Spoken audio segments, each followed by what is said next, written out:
Olá, de volta então com a doutora Patrícia Bianchi, professora de Direito na área de Direito Ambiental, autora do livro Eficácia das Normas Ambientais. Como eu disse, nosso orgulho aqui, um 5º lugar no prêmio Jabuti, o famoso Jabuti.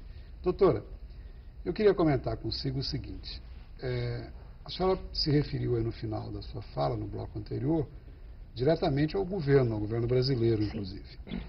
Há um questionamento grande também com relação a essa situação das normas, como a senhora falou, frente ao direito de propriedade, porque muitas dessas normas ou leis podem até, no entendimento de alguns, ferir o direito de propriedade. Como é que a senhora vê isso? Bom, o direito ao meio ambiente ecologicamente equilibrado e o direito de propriedade são direitos considerados fundamentais. Eu digo que são direitos privilegiados, né, para a população que não é da área jurídica, são aqueles direitos que estão no topo, né, vamos dizer, da pirâmide, assim, aqueles direitos que são realmente muito importantes, né, para as pessoas, já que o direito ele é destinado às pessoas, né, a resguardar... Sobrevivência humana, a senhora diria? Não, a resguardar alguns direitos, alguns valores. A propriedade seria um valor que é resguardado pelo direito. E a questão do meio ambiente equilibrado, ele tem uma ligação muito íntima com o direito à vida, com o direito à dignidade da pessoa humana. Então, aí entraria a própria sobrevivência humana. A própria sobrevivência numa última instância, já que esse direito, o não cumprimento, a não realização desse direito pode causar um grande dano, inclusive, né, à própria saúde e à vida humana. A senhora acha que dá para compatibilizar sempre as duas coisas, o direito de propriedade com essas? Nem sempre. Muitos autores falam na compatibilização, né? Na maioria das vezes pode até haver essa possibilidade de compatibilização desses direitos fundamentais. Porque um juiz, Marcondes, quando ele vai julgar uma lide, né, com direitos fundamentais em jogo, por exemplo, direito ao meio ambiente equilibrado, direito de propriedade, ele precisa escolher, ele precisa priorizar um ou outro. Né? Dificilmente se consegue fazer um equilíbrio. Né? Então, o juiz ali, com a sua ponderação, né, com princípios como o da proporcionalidade, o da ponderação, né, com proporcionalidade, ele fará essa escolha. Né? O que para a sociedade, naquele momento, é mais importante. Então, seria mais ou menos nesses termos que as ações são julgadas. Mas, de qualquer forma, a senhora acha que nós estamos numa situação em que dá para se estabelecer uma harmonia na maioria das vezes? Olha, pela nossa Constituição, deveria dar. Por isso que eu falo na questão da ineficácia das normas ambientais, mas não só. Porque lá no nosso artigo 170 da Constituição Federal está estabelecido a questão da função social da propriedade. Sem dúvida. Então, a nossa propriedade, ela precisa... Por quê? Porque isso está estabelecido na nossa Carta Maior, né, estabelecer uma função social. E entre esses requisitos de estabelecimento da função social está a questão ambiental. Bem.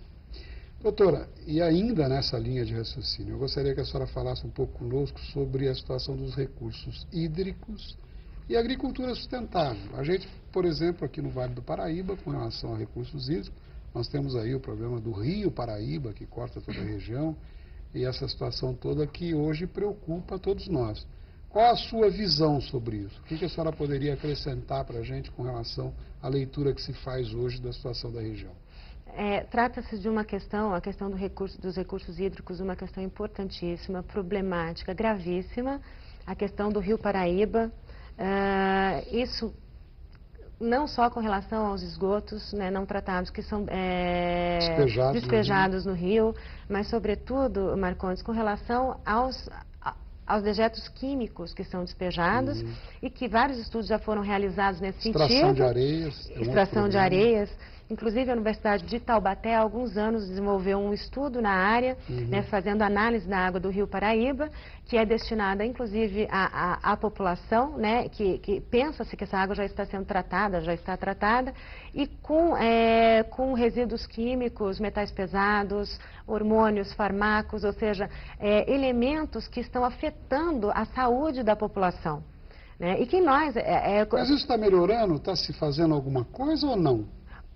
O que eu vejo, o que eu tenho informação a respeito do assunto, é que algumas ONGs estão pedindo encarecidamente e pressionando né, às autoridades para que façam mais análise dessa água, né, a fim de se verificar se esses dejetos estão sendo efetivamente limpos, né, retirados dessa água. Ao serem despejados pelas indústrias, exatamente, no caso, que são a maioria... A população, ela ingere essa água. Isso já aconteceu na Inglaterra há anos anteriores, né? Então, a população começou a sentir efeitos dos hormônios, por exemplo. Então, homens com desenvolvimento de mamas e queda de pelos. Então, é um problema que já foi sentido na Europa, já foi normalizado em diversos países.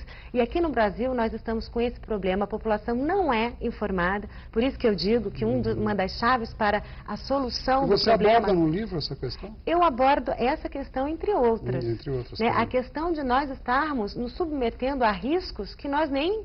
riscos invisíveis, aqueles que nós não temos nem conhecimento.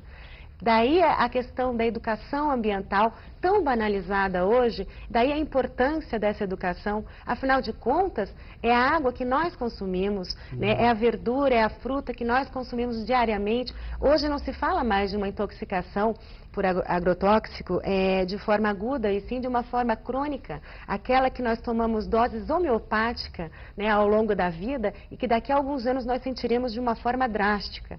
Né? Isso são pesquisas científicas que estão sendo realizadas nessas áreas. Quais seriam esses riscos invisíveis que a senhora se refere? Riscos invisíveis, uma poluição que nós não enxergamos e não sentimos, né? E que apresentamos problemas, nos submetemos a esse tipo de risco, né? De problemas pulmonares, por exemplo, e não temos a informação disso. Né? Porque nós pensamos que a poluição e aí é a gente apenas... amplia o gasto com saúde. Exatamente. O gasto com saúde cada vez mais. E um problema muito importante que eu gostaria de falar aqui para ti, Marcondes, é a questão de que hoje os estudos estão tão pouco avançados aqui no Brasil e a informação ela é tão precária que nós não conseguimos ligar esses tipos de doenças à verdadeira causa. Então, nem os médicos estão tão informados e nem a população em geral. Então, são problemas que são tratados como coisas comuns. Você tem um problema respiratório, o desenvolvimento de vários tipos de doenças relacionadas à questão ambiental e que são tratadas de uma forma desconectada. Então, esses são os riscos invisíveis que nós nos submetemos dia após dia e mascar uma situação que poderia ser resolvida, né, que poderia ser mais bem planejada. Até nós poderíamos exigir políticas públicas, né, com maior veemência, com mais força. Que sejam mais responsáveis, exatamente, mas do que o mero discurso que é feito. De cortar uma árvore, você cortou uma árvore, você está sendo ambientalmente... Isso é o mínimo... Isso é uma discussão periférica. Periférica em face do grande problema hídrico, do grande problema da agricultura insustentável, Doutor, por exemplo. Eu vou lhe confessar publicamente, porque nós estamos diante da tela de uma televisão, a minha surpresa agradável é que a gente tenha gente tão jovem, tão capaz e tão preocupada com essas questões. Portanto, eu quero cumprimentá-la por isso. Esse espaço é muito pequeno para a gente abordar sobre um assunto tão sério e a senhora é minha convidada para outras ocasiões, vamos voltar a falar. Parabéns pelo sucesso, parabéns pelo livro e muito sucesso na sua atividade. Nós precisamos de gente como você trabalhando por questões tão sérias. Por favor, os segundos finais aí são seus para as despedidas. Obrigada, Marcondes, pelo convite. Foi uma satisfação estar aqui no Diálogo Franco. Obrigada a todos os telespectadores que nos assistiram. Doutora. Obrigado. Um abraço. Até a próxima vez, se Deus quiser. Até a próxima. Eu convido a todos para o próximo domingo, no mesmo horário, no novo Diálogo Franco. Até lá.